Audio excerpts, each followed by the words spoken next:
All right, so what we're going to talk about are hacker hats. What hats do they wear? You guys hear me in the main webinar in the org chart, the new org chart, and the old organization chart. Whoever wears the CEO hat or the chief marketing officer hat and all of that. Well, in the hacking industry, there's hackers known as black hat, hackers known as white hats, and hackers that are gray hats. Now, this is really easy stuff, okay? I mean, there's everybody on this webinar can probably give me a pretty decent explanation of each, right? So let's take a look at the black hatters, black hatters, the mad hatters. We don't even have the mad hatters. If I can get my slides to work, what's going on here? Well, this is disappointing. Yeah, it's not working. There we go, finally. Let me close some stuff down. All right, so the black hatters. This is pretty simple. Black hatters, maybe they are the mad hatters. We're going to talk about that. And I'm going to have some questions for you guys, so pay attention. Don't just cruise through this. We got some serious stuff to talk about here. Black hat hackers, obviously they do illegal stuff. It is against federal law in most countries around the world, if not all, that merely intruding into a network without permission is a felony. Okay? So even if I were to be in the doctor's office and I start fooling around just to see if they've got strong defense posture, if I do something other than use their guest network, like I try to crack and I'm successful in cracking their internal Wi-Fi network, that's a felony.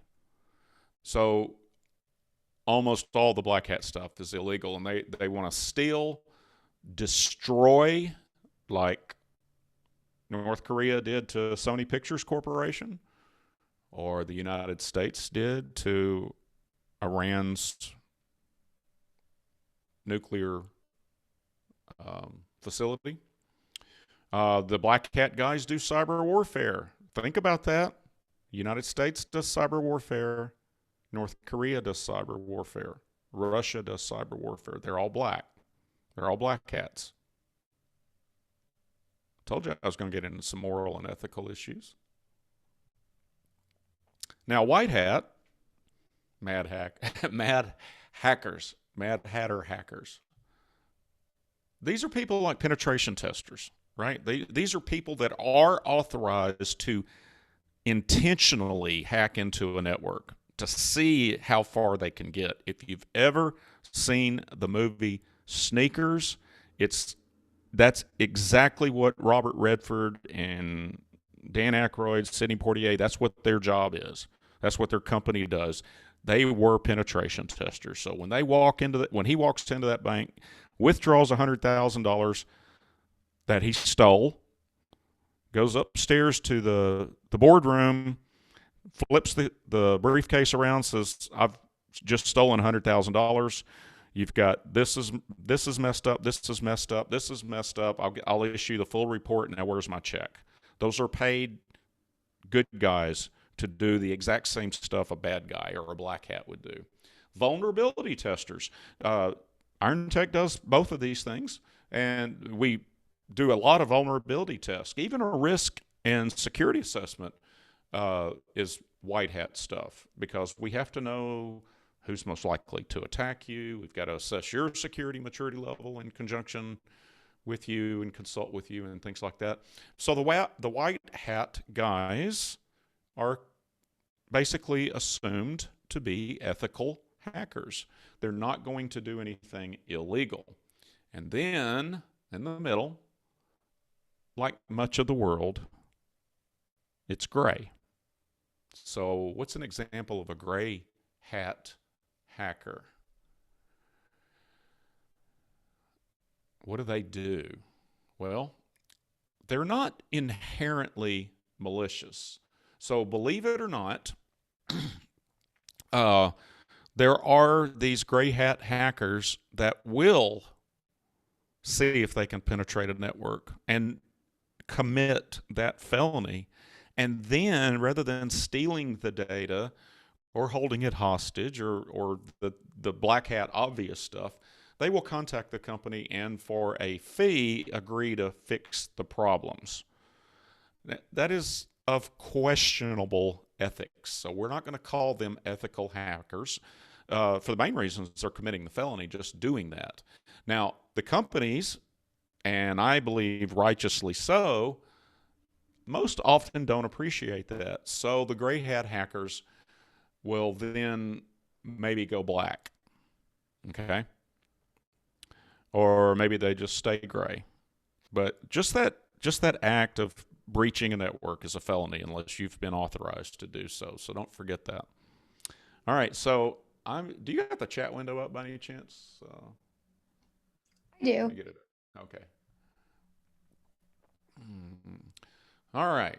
So I want everybody remember we're going to do some participatory stuff here. We're going to talk about these ethics and these morals and things, how the black, the white, and the gray world works. Okay.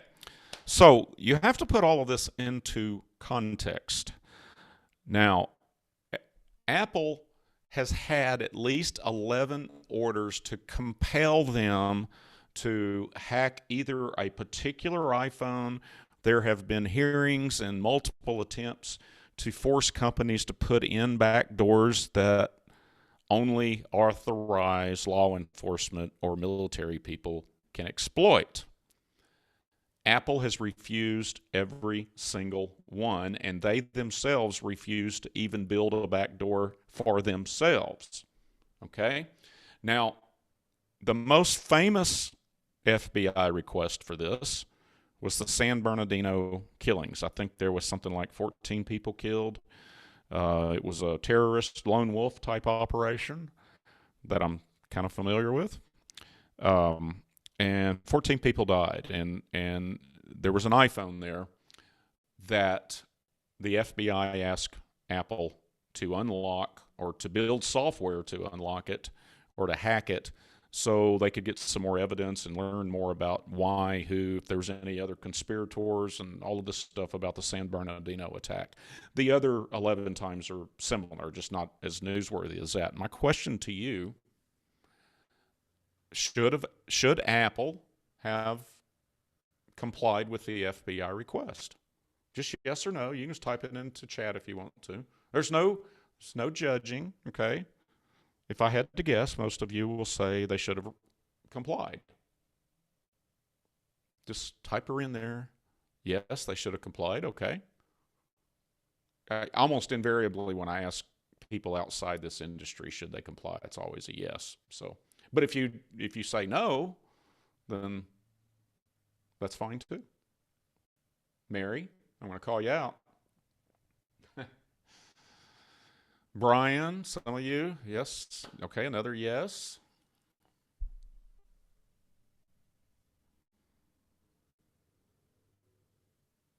Another yes.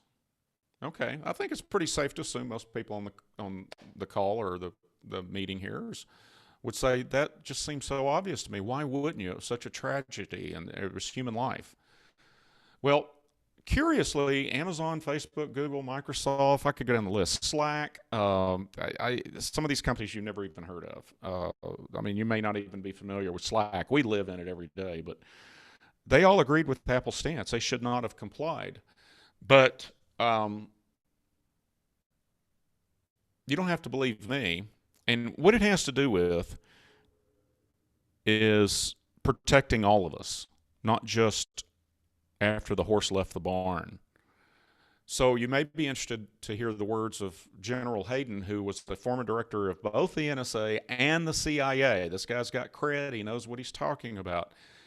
In particular, the case in San Bernardino may be where we've got to give up some things in law enforcement and even counterterrorism in order to preserve our cybersecurity.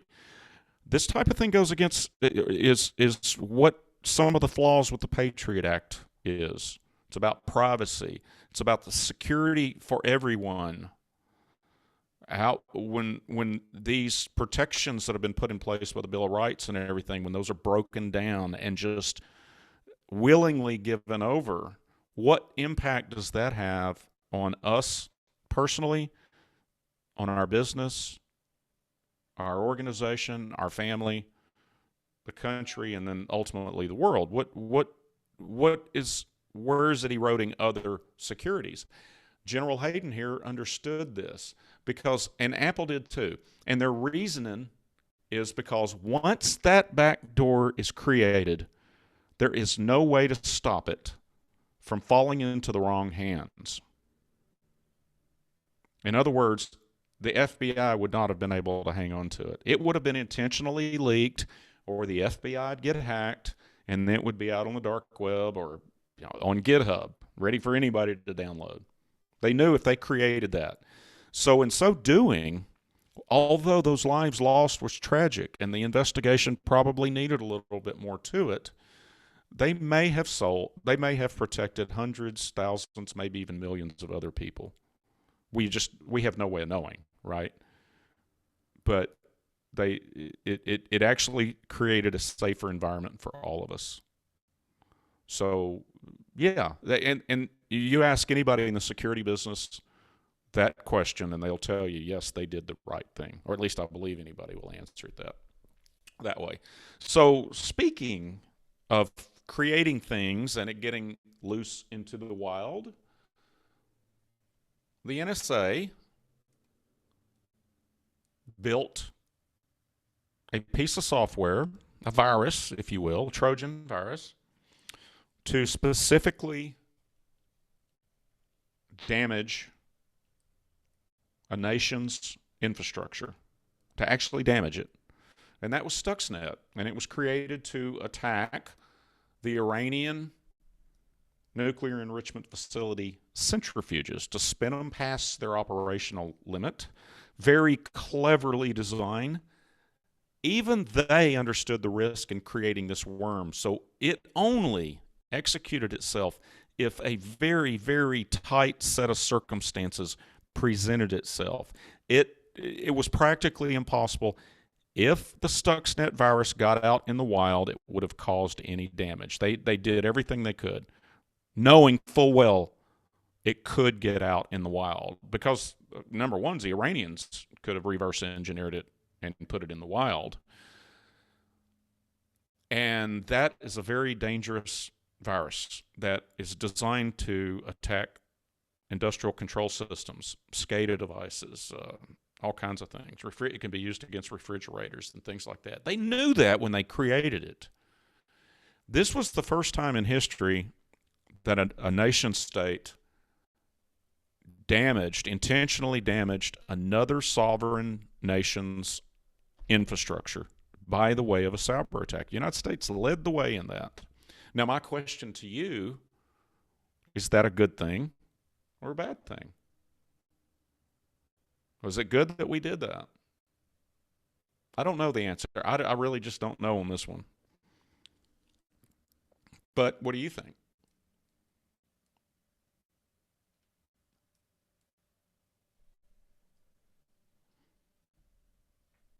Well, you might be interested to know, and many of you have been on all these webinars before and you already knew this, but that source code is now being used by hackers all over the world to attack our critical infrastructure.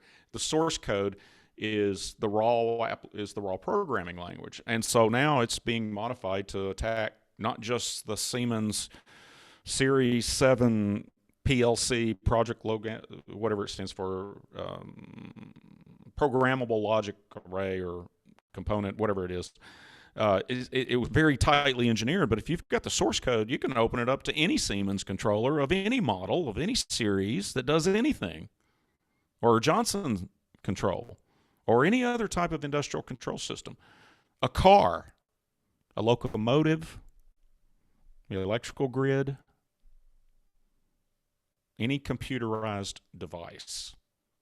And it's now being used all over the world against us and all other nations, no matter if you think they're good guys or bad guys. It really knows that virus has no ethical, no moral compass whatsoever behind it.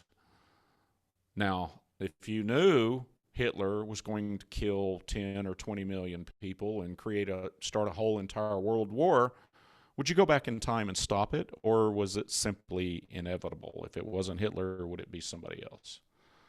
You know, Mussolini wasn't that bright. He was a poser, but Hitler was the real deal. There's been other, Stalin. Arguably, he killed more people, but for some reason Hitler gets all the publicity. And we know that Israel also worked in the attack, which should come as no surprise. And Israel's got a fantastic cyber warfare unit, arguably as good or maybe perhaps better than the U.S.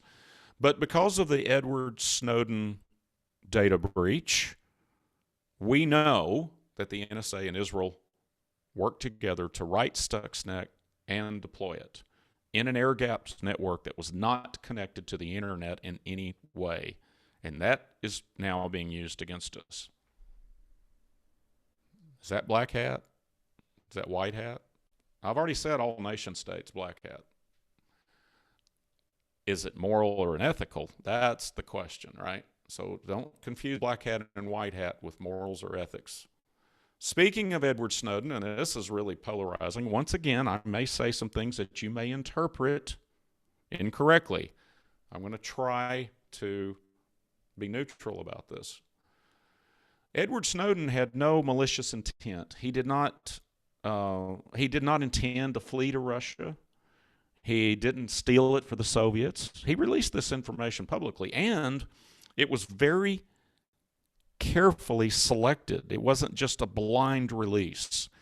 And he only released the stuff that did these couple of things and what else he thought. He was only wanting to inform the public to the things that are done in our name, like Stuxnet, attacking a nation's infrastructure, and done to us as U.S. citizens, the surveillance, the Patriot Act stuff since 9/11.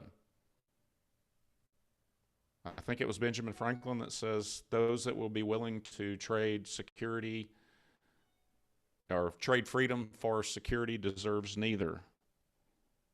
This is what he's getting at. What is done against them. Now, it is all over the board. Is he a whistleblower? Is he a dissident? Is he a patriot? Is he a hero? Is he a traitor? Well, Eric Holder, who is former Attorney General of the United States, he said Eric Holder performed a public service by raising the debate about the Patriot Act and some other stuff. And some of that was under George Bush administration. Obama administration did things like that too, that violated the way Edward Snowden saw this, and maybe violated some of my thoughts and ideas on it, and maybe some of yours too. He was a flat-out traitor, according to John Boehner, who was the head of the House for several years. Flat-out traitor. Like I said, you can go down the list of people on both sides. Military generals, former NSA heads, former CIAs, they fall on different sides of this argument because they understand that things like this live in a gray area. They are gray hats topics. So I would put Edward Snowden in the gray hat deal, not the black hat. That's the way I think. That's my personal feeling. I could certainly sympathize with any other feeling on that subject because it's a very complicated thing. So, once again, it's context, right? Now, Anonymous is a real famous, very well-known hacktivist group. I use them typically in my webinars when we're talking about threat actors. It's my business to know all of this stuff, by the way. And so it's not like I'm being an activist. The purpose of understanding, getting in their mind of a hacker, regardless of what their intentions and objectives are, is to learn more about them. And these are the types of exercises that all of us in the security industry go through. And we don't have to approve of their methods and techniques. It doesn't have to be debate over whether it's ethical, illegal, or whatever like that. What we need to know is how to defend against them. We need to know how to defend against hacktivists. So what are some of their deals? What are some of their noted attacks? Well, I can't imagine anybody that wouldn't be for their attacks on child pornography sites. These sites on the dark web where, the videos and the photos and who knows what else. Anonymous declared war on them, took a lot of them down, out and out war. Is that ethical? Is that moral? Still black hat, arguably. They declared war on the Ku Klux Klan. Defaced their websites. Probably not many arguments there. However, if you are a follower of Scientology, if you're a member of that church, and Anonymous declared war on the church that you are a member of, would that make you think that they're good guys or bad guys?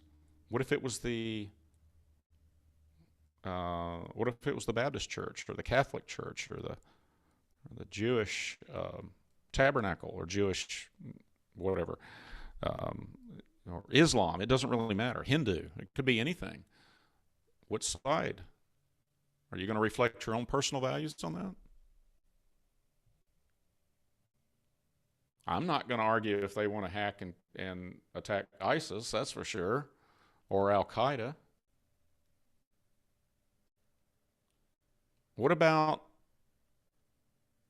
your candidates that you support for president?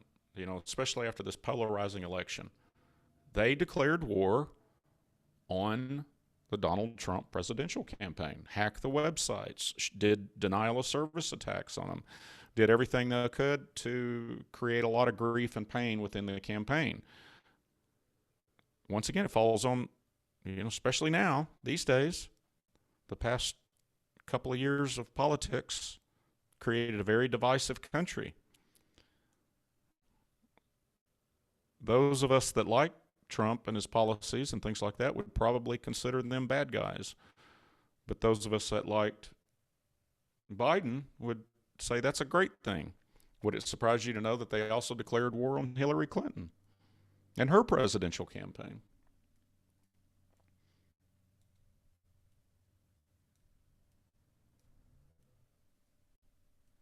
There's a lot of gray areas in this, and there's a lot of things about security. That's why these discussions about, I get so sick and tired of hearing about Bitcoin should be outlawed because of the ransomware thing. Well, if they didn't need the U.S. dollars because of sanctions, Iran and North Korea wouldn't even ship it. Wouldn't even deploy ransomware. That's not the problem. It's about privacy and things like that. You have to maintain privacy. No matter if you have something to hide or not, you have things in your life that you got to be private about, and you've got things in your life that you have to protect. So be very careful if you pick a side and decide who the good guys and the bad guys are, or what's ethical and what's right and what's wrong. Now, when I go back and put my Iron Tech security hat on, I don't really care. I just need to understand them to protect you guys as best we can. Okay? Don't read too much into this. Don't try to put me in a box. You'll have a very, very hard time doing so. But anyway, I forgot about Minneapolis Police Department. They declared war on them after the George Floyd murder. So anyway, like I said, that's really it. That's probably as close as you'll ever see me get to politics, unless I don't know, September I might get in it a little bit more. Actually, the only thing that I've got to say about politics when it comes to cybersecurity, there is not an industry in this country that can't improve the security requirements for their members. And I'm not just talking about utilities. I'm talking about law offices, bar associations, CPA societies. All of that needs to have more teeth and more strength. And if you are a member of one of those associations where you actually have the power to force it, because you're requiring them to get training and to meet a certain minimum requirement to practice accounting, to practice law. Well, why not just add cybersecurity requirements to it? It's not going to happen fast enough waiting on everybody to do it. It's just not going to work right. First step, the very first step, is you got to have a security and risk assessment. A captain has to know the condition of his ship or her ship, and that means knowing where you're at. Does everyone in your organization know how to recognize a phishing email? You got you got Windows 7 computers, you got to replace those. It's not being supported anymore. You've got to do an assessment. You got to know what you've got to protect. You've got to know who, how, and why in order to protect them. And then finally, you got to go through it. You got to go through with it. And you've got to commit to the time, the money, and the energy to get your organization, your family, and ultimately your country and the world safer, and to protect against these tens of thousands of hackers that are literally every second of every day working to get in to somebody's computer or server or network. Department of Defense. If you've ever seen the movie War Games, that ought to terrorize you to pieces right there. You know, that at the time they made that movie, it was claimed to be the most accurate, technically most accurate movie. You know, there's that John Travolta movie. What is that, Kenzie? The one, Swordfish. Yes. Mm-hmm. Yeah, that's a really cool movie, but you're not going to get a hacker to get into something that he says is going to take 8 hours to get into it and make it and give him 8 minutes, or else you put a bullet through his head. It doesn't work that way. But War Games was very, very, very accurate. And sneakers outside of the encryption or decryption device, presumably that doesn't exist, outside of that, all the techniques and tactics they used was mostly social engineering, believe it or not. And that's where security awareness training comes in. And you've got to know what the state of that is in your office. And it needs to be security first. You don't have to think about it every minute of the day. That's why there's people like me. But you've got to know where they're at and improve it always, because these threats evolve and change, and they can sway with the political winds. After 9/11, oh, we got to have Patriot Act. We got to have the Patriot Act. We got to have the Patriot Act. Yeah, FBI can look at everything. We got to keep the bad guys out. Now we're finding out that wasn't necessarily a great idea, because our own CIA and NSA people are telling us that may not have been a great idea. So, anyway, I've had enough of that soapbox. Any questions? Did I miss anything, Kenzie? I don't think so. All right. Any of you that haven't done a security assessment, the link is in the chat box. Get on the calendar, because we have got our busiest month yet in April. Dozens, hundreds of webinars, or at least it's going to feel that way to me probably. How many do we have in April? 10? I could count. I mean, let's see. Well, it'll probably change tomorrow anyway. Oh, you know it will. So anyway, sooner you get on the calendar, sooner you know the condition of your ship. And if you stop right there, you're better off than 90% of the people out there. So very inexpensive. It's worth every penny, $795. And anything that you spend on the security assessment will go towards purchasing any of our goods and services. But at any rate, you can still take it, hand it to hopefully another security company, because remember, your IT is not the place to go to. They help us. We make IT better. IronTech makes IT better. So we work together on that. But it needs to be a security deal, a security company like IronTech. So that's it for this week. Do we have anything scheduled for next week? No, we do not. Is this the last one until further notice? It is until further notice, yes. Yeah, we've got some things, we think are exciting things, and coming up. and more will be revealed. Keep posted though. We may do something in the meantime. Um, so just you're all on the mailing list, so you'll get a notice if we have something we think you may be interested in. For sure. All righty. Thank you guys again for attending. Thanks, everybody.